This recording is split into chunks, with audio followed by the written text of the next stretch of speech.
Rated E for everyone. Welcome to the Gin Rummy Tips and Strategies Guide. My name is Christine Catley, Associate Brand Manager of Gin Rummy on XBLA. Today, I'm going to teach you how to strategically play this classic card game and give you some tips on how to knock out your opponents. Gin Rummy is all about constant vigilance and staying alert to every move made in the game. Tip number 1, be alert to the cards that are discarded and picked up. If your opponent discards a card, he obviously doesn't need it. Always be aware of what cards are thrown away into the discard pile. Here, your opponent just threw a 10 of hearts, and now it's your turn.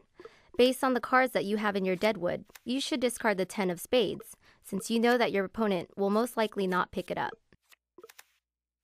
Tip number 2, draw from the stockpile whenever possible. Be aware that your opponent is also watching what you pick up, so it is generally better to draw from the stockpile instead of the discard pile.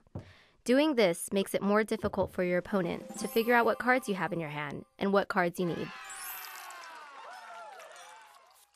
Tip number 3, take a low card, throw a high card. In Gin Rummy, the aim of the game is to have the least amount of deadwood points as possible to avoid getting caught with a poor hand of high cards. When you suspect an imminent knocking from your opponent, it may be worth drawing a low card from the discard pile and throwing any of your high-value deadwood so that you can come closer to knocking before he does. Here, we've been playing for several hands now, and I have a deadwood score of 33 points. If I take his 5 and I discard my 8 of spades, this will lower my deadwood to 30, and it also gives me a better chance of forming a run with a 4 or 7 of spades. Tip number 4, keep your lucky 7s to form runs. Middle cards such as 5, 6, 7, 8 are more important than low cards or face cards because they can be used in more variations of sets or runs. For example, an ace is a good card to have because it is only worth 1 point, but that ace can only form a run with a 2-3.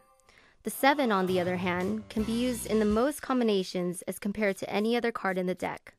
It is the most valuable card in the deck because it can form a run with a 5-6, a 6-8, an 8-9, or even longer runs. Tip number 5, knock early. One of the most important strategies to learn is to try to knock early. It's the best to catch your rummy opponents off guard and to accumulate your points by knocking instead of waiting for a gin hand. Knocking early also avoids the risk of being undercut later on in the game.